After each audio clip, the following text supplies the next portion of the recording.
Some years on this Sunday, we tell the whole Passion story. This makes sense because not everyone is able to make it to a Good Friday service.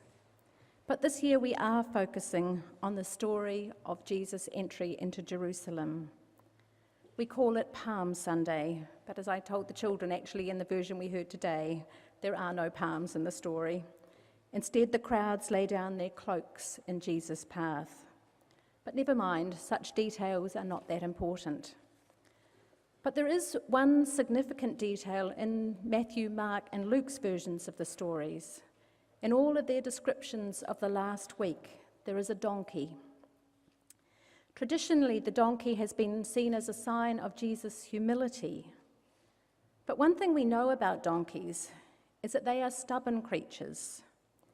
Perhaps Jesus chose a donkey as a symbol of tenacity and resoluteness.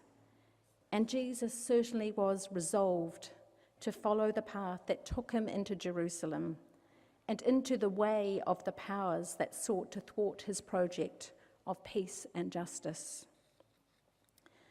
One of the most interesting theological reimaginings of Holy Week is found in a little book by John Dominic Crossan and the late Marcus Borg.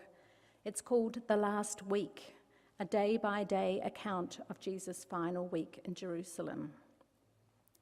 Borg and Crossan tell of two processions, two opposing, contradictory parades that invite us, in their contrast, to live our own lives differently in the face of threat or fear, despair or disillusionment.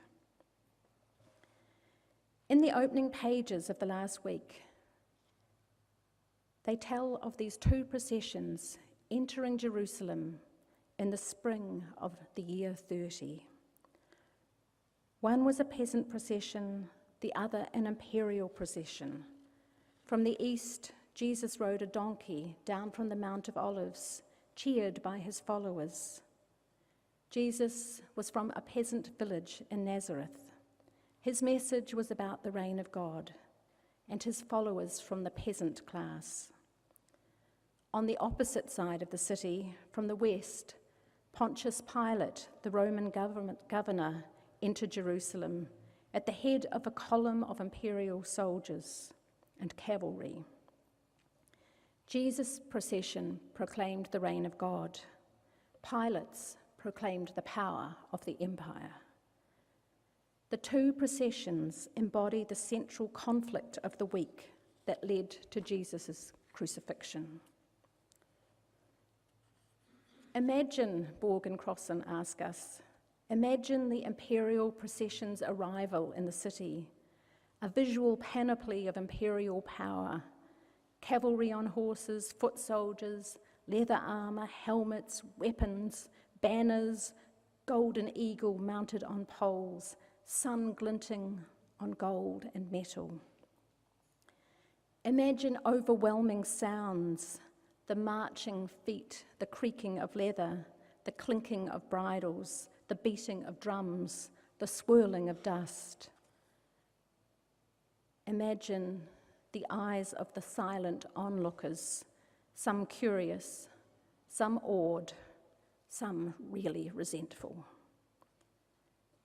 More traditional commentaries do not mention the possibility of the other procession, and yet it makes sense because we know that there was a heightened, visible military presence in the city on high holy days, such as the Passover, in order to remind the crowds about who was really in control. It follows that these symbols and tools of imperial power would have had to arrive somehow, and perhaps this was exactly how it came to be, that there were two processions taking place at the same time. Pilate on an impressively large war horse, Jesus on a small young donkey. And so Borg and Crossan assert that Jesus' actions were intentional, that he planned this in order to contrast with what was happening on the other side of the city. More than that, by his actions, Jesus drew on the ancient memory of the people who would recall the prophecy from Zechariah, which says, "Rejoice greatly, O daughter Zion. Shout aloud, O daughter Jerusalem. Lo, your ruler comes to you, triumphant and victorious, humble and riding on a donkey, on a colt, the foal of a donkey. He will cut off the chariot from Ephraim and the war horse from Jerusalem, and the battle bow shall be cut off, and he shall command peace to the nations. His dominion shall be from sea to sea, from the river to the ends of the earth. Jesus' procession deliberately countered what was happening on the other side of the city, the contrast between the reign of Caesar and the reign of God is central to the whole Jesus story. So it seems that this colt, this young donkey, was in keeping with a prophecy, a sign and a symbol to all who witnessed Jesus' entry to Jerusalem, that God was still with them, that God's purposes were yet to be fulfilled. The prophet speaks the truth, that the one riding the donkey had come to offer the world another way, another path to victory, an avenue to true peace. And this other way, it surely flew in the face of the chosen values and methods of the powers of this world. It still does. A couple of weeks ago, 5 of us from Pitt Street marched in the Mardi Gras parade. It's the 3rd time I'd marched, and the thought of it made me really weary in the week before the parade. I remembered what it would be like to gather in the church in the late afternoon to pray and prepare with people from Uniting Network and Uniting, formerly known as Uniting Care, and then to be in Hyde Park from 5 p.m. to 9 p.m, waiting and waiting for our contingent to march, waiting for food if you hadn't taken your own, and waiting in very long lines for the toilets. I thought this might be the last time I'd do it. And yet, once we were in the park with the mass of people, some very ordinary and some seriously flamboyant, it seemed right and good, and I knew that I would do it again next year. It seemed important and fundamentally worthwhile to visibly represent the message that there are LGBTIQ people who are refugees, who have fled persecution from their own countries and even from their own families, who are now being persecuted by the Australian government on Nauru, Manus Island, and in detention in Australia. One of the most moving parts of the parade is when we passed the group of people known as the 78ers, people who were present at the first gay rights marches in Sydney in 1978. Many of them were arrested and subject to police brutality. The Sydney Morning Herald published the names and addresses of hundreds of the marchers, exposing them to further abuse and in some cases to loss of employment, housing and familial relationships. Today, the 78ers ride a bus early in the parade and then take seats of honour at a stand on Flinders Street. They responded warmly to our float with its message that LGBTIQ refugees are welcome here. I think they are heartened by participants who understand that the Mardi Gras parade began as a gay rights protest at a time when it was illegal to live and love as a gay man and when discrimination against gay men, lesbians and trans people was completely acceptable.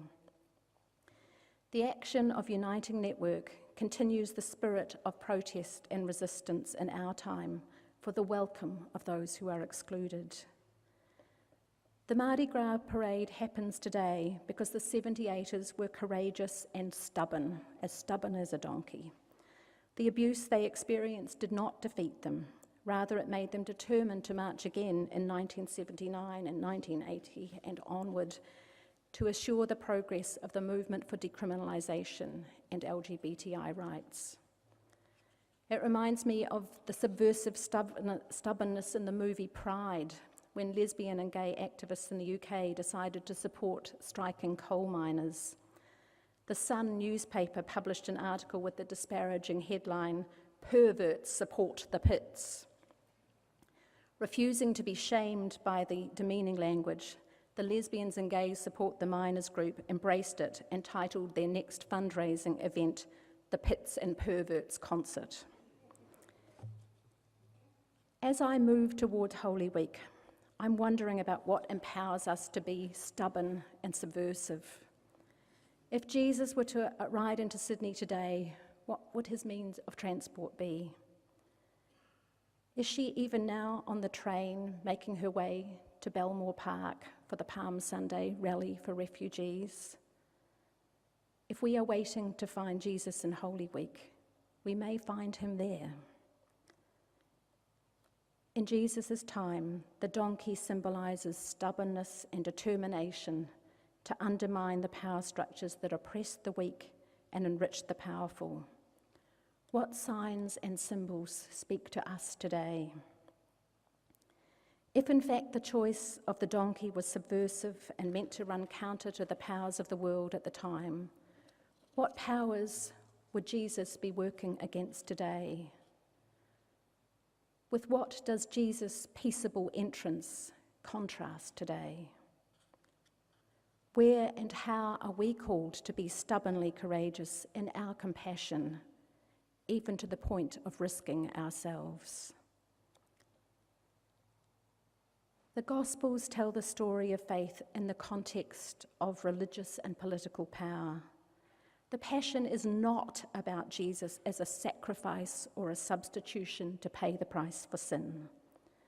The events of the last week are pointing us towards the incarnation of God's justice, which subverts the status quo of political oppression, economic exploitation, and religious legitimation. Jesus chooses to enter a deadly situation without force or protection. He gives himself and without reservation. This is a prophetic act, a sign of God's vulnerable love, which risks everything and promises to gain everything. This is the means by which God creates peace. This week ends with Jesus' execution by the powers that ruled his world. We tell the story today and in the week ahead, in the face of the powers that rule our world. This story of a stubborn and faithful love for the world. This story in which love outlasts everything that tries to kill it. This story which invites us to love and to resist. Which procession are we in? Which procession do we want to be in?